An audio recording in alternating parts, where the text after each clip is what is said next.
last but not least, NBC. Gotta hurry and get this out because this show is actually on tonight. The Blacklist. Premise: former government agent turned most wanted criminal turns himself into the FBI and offers to help catch a notorious terrorist, provided he only speaks to a profiler fresh out of the academy. They spelled academy wrong. With whom he has no apparent connection. Well, right off the bat, this looks like Silence of the Lambs. You know, Hannibal Lecter used Claire to for whatever reason, or twisted reason, help solve the case. And this is going to be James Spader as the Hannibal-like character. It's amazing how he looks compared now to how he looked in the 80s. He was gorgeous in the 80s. He had those blonde locks. His face profile looked different. He almost looks like an old British man now. It's amazing. He looks slightly better though than he did on The Office. He looked really bad on The Office. He's shaving what hair he has left. And I think he's trimmed down a little bit from when he was on The Office. This show, I don't know, it's on the edge for me. I can either try it or dump it off a cliff. I may watch one episode. We'll see what's on. I don't think there's much on. Is it against, it may be against Sleepy Hollow. If that's the case, no. But if it's at 10 o'clock, I may have a void there I could plug with that. Dracula. Just Dracula. In a slightly different spin on Bram Stoker's classic tale, Dracula arrives in late 1800s London, posing as an American entrepreneur, hoping to modernize Victorian England. He's also out for revenge against the descendants of those who cursed him centuries ago. I never got into the Dracula stuff as much as other people. It just doesn't really do it for me. I never thought he was that scary. I always thought he was kind of faggy with his I want to suck your blood. And that's not a knock on the homosexuals. Just they aren't very scary. And Dracula isn't very scary. And it just doesn't do it for me. But hey, I think this isn't even going for me at all. It's more for the female watchers. Because you know, he's a woman's man. You know, he's 50 Shades of Grey before that guy. Because he had the twisted, you know, he has the twisted blood thing. And the other guy had all that kind of weird, submissive, whipping, beatings crap. So yeah, where it all began. Also, oh my gosh, this is really bad. I was thinking I was going to like most of NBC stuff, but so far, not so good. And it's continued to fail with Ironside, which is a remake, right? I never saw the original.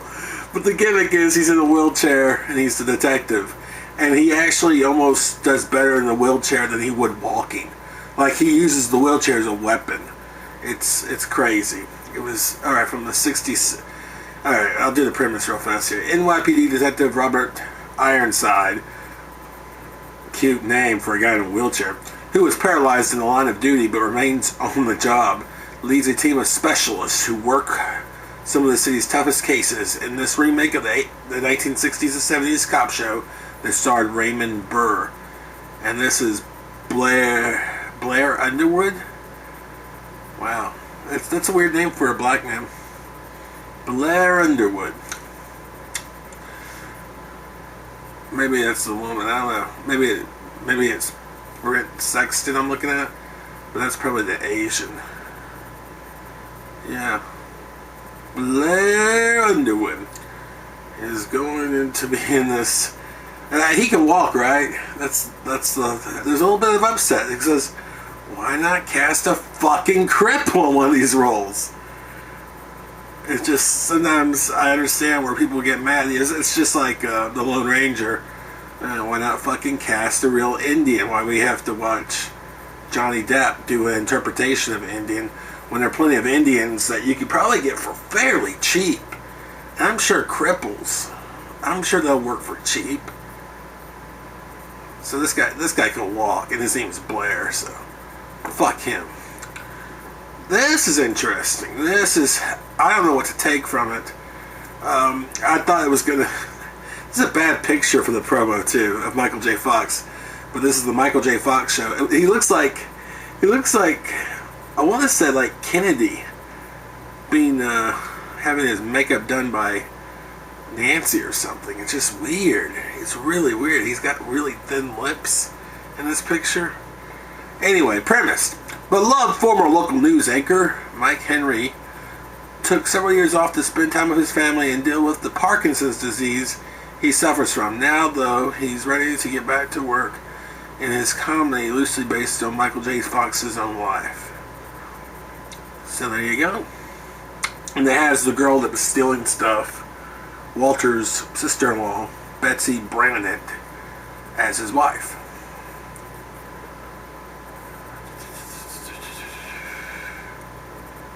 I mean, from what I've seen, he's poking fun at some of the stuff that he's gone through. There's a bit where he's serving the family different sides, and he's taking too long, and they're like, "Oh, let someone else do it." Yeah, it's like get over yourself. We gotta go faster than this. So it seems like it's a lighthearted comedy. Is it Parkinson's he has, or is it MS? He may be throwing us a curveball here with what kind of disease he has. Michael J. Fox has Parkinson's? Okay, I guess it is Parkinson's. Don't everyone ever think it's kind of weird how, you know, it's awful that he got Parkinson's, but the people that have Parkinson's must be kind of happy that Michael J. Fox got Parkinson's, because he's shed such a great light on Parkinson's. The research has gone up. He's always doing publicity for it. It's almost like there's this weird thing where if we infect every one of our popular stars, we can help research and almost find a cure to every disease. You know, I'm all for giving Britney Spears AIDS. You know, I'll even volunteer. It's just we need to get some of this stuff done. And there's a weird underlying thing where, you know, it's sad that it happened to him, but because he never took a interest in any other disease when he didn't have a disease, and he had influence to do so, many people are probably happy that he got a disease. I'm a dark thinker, but it just... There was one old-timey actor, I forget who it was, but he just gave to cancer research even though he didn't have history of cancer in his family. And that's a lot more honorable than, you know, putting all of your money into it after you get it. Although, God bless Michael J. Fox. He's a great actor, and he's given me entertainment for years with the Back to the Future series. Also, Greed is a great movie if you ever want to check it out. Greed. This is going to be... I think this could be good, so I'm going to check it out. But if they go too heavy-handed with all the Parkinson jokes, I like that they're willing to make them. That's smart. But if they go too much the other way, they need a balance. They could go too much and run it into the ground. So we'll see. Sean saves the world. Single father Sean is thrilled when his teenage daughter moves in with him full-time, and less thrilled when his demanding new boss wants him to spend more time at the office. This stars Sean Hayes from Will and Grace. It's weird. Sean Hayes has all these other side projects that are doing good. I don't know why he's doing a show. And this show, it doesn't look groundbreaking. This looks like Will and Grace 2.0, where he's, you know, a trailblazer because he's a gay dad. It's just really gimmicky. It's very gimmicky.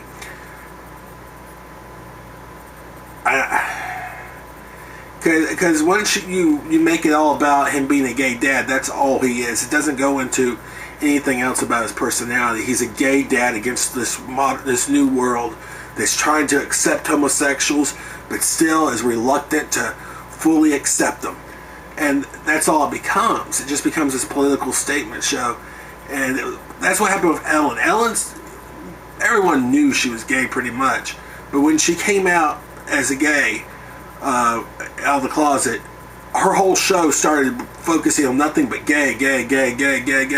And she lost her voice in it. There was this one episode, we liked Ellen. I used to watch that show all the time. But there was this one episode where she's just this I guess, is it a gay feminist or something? What's someone who's really gay? Who's like gay but like, you know, boycott certain products. She was going through her kitchen and her cabinets and saying, well, these people don't support gays, and throwing away all her stuff. And it was a whole episode of that, and it was really annoying. And Ellen was funny in the episode. She was saying, oh no, you know, save that. No, you know, I want to eat that still. But everything revolved around her being gay after that. So this is starting off with that. At least Ellen had a few good years before that became the only thing they ever did on the show. Moving on. I do think Sean Hayes has more talent than that. Oh God. You want to talk about bad gimmicks? Welcome to the family. 2 families, 1 white, 1 Latino, are excited to see the oldest kids finish high school and start college. Until that is, they find out those kids have fallen in love and are expecting a baby. Culture clash ensues. This stars Mike O'Malley and some other people. None of them more recognizable. Mike O'Malley's the only name here. This is, Guess Who's Coming to Dinner. This is into a TV show, which is retarded. I don't know how much you can get out of this. It's almost like if King of the Hill was all about Hank Hill's relationship with Con, the next door neighbor, and their children dating, it would have been really a one-trick pony. If that's all every King of the Hill episode was about, was just them feuding and their kids, you know, hooking up behind their back. And I couldn't imagine that as a show. It doesn't work. You need something more than that. It's just not a strong enough premise. It's not going to last. I don't get this. This will not make it to the second year. It's weak. Oh my God. David Walton, this guy, he's been on about everything. All right, this is About a Boy, which I think was that weird Hugh Grant movie too. Yeah, it was. And then that an adaptation of Nick Hornby novel previously made into a 2003 movie starring Hugh Grant about an overgrown man-child who strikes up an unlikely friendship with the 11-year-old son of the single mom who just moved in next door. I wonder if he'll hook up with the mom. Who knows? That's a real noggin scratcher. I'll keep on watching and hope it happens. Of course it's going to happen. This is really predictable drivel at this point, right? David Walton usually needs a lot more people helping him out here to make a good show. Oh my gosh, the mom's going to be played by Minnie Driver. How did they get her? Wow, I feel sorry for her. David Walton, I like him, but he's good in small dosages. Everything I've seen him in, Perfect Couples, Bent, New Girl, you need to surround him by a lot of other people that are more interesting in him, and he usually does like a one-trick pony act. And this actually is close to the characters he plays, so that's good. But I don't know if it's strong enough to be a TV show. Bent wasn't strong enough to be a TV show. Perfect Couples, he was probably my least liked man in that show out of the 3.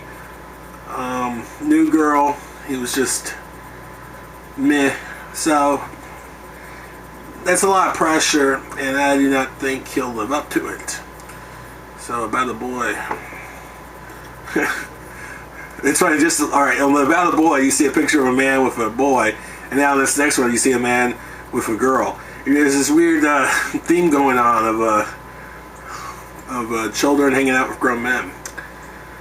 Since she was 2 years, this is Believe, by the way, another one-name title. Since she was 2 years old, Bo has had gifts she could neither fully understand nor control. Raised by a small group known as the True Believers, the orphan girl has been safeguarded from harmful outsiders who would use her forces for personal gain. But now that she is 10, her powers have become stronger and the threat has grown more dangerous. With her life and future now in jeopardy, the Believers turn to the only person they see fit to be her full-time protector. That is, once they break him out of jail.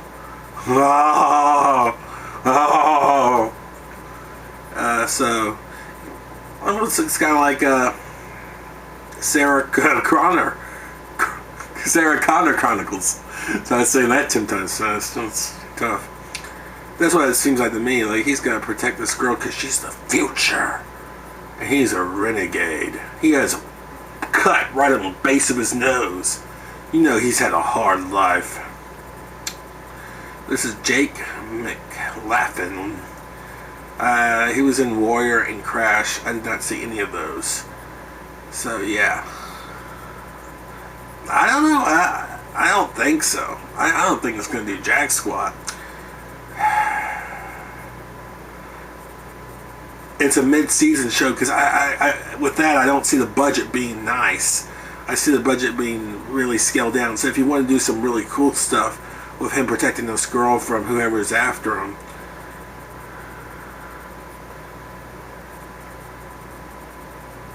did they say something about people after him?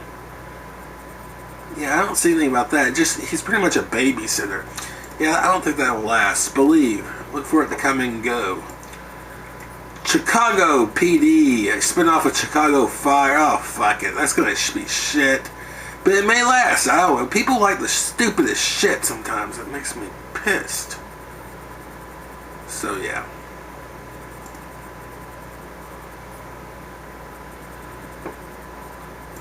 Crisis. High school students on a field trip are taken hostage, which ignites a national crisis because they're the sons and daughters of some of the most powerful people in Washington.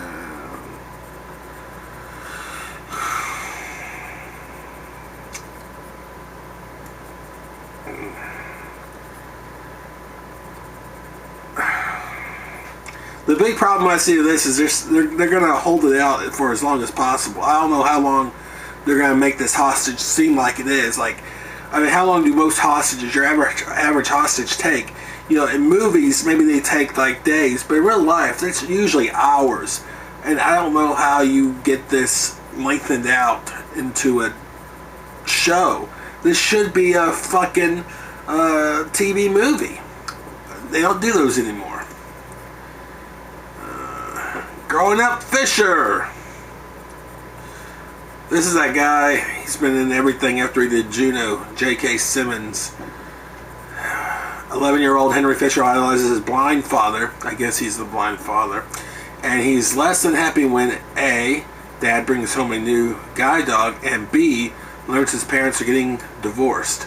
Somehow, though, the split manages to bring the family closer together. So, yeah.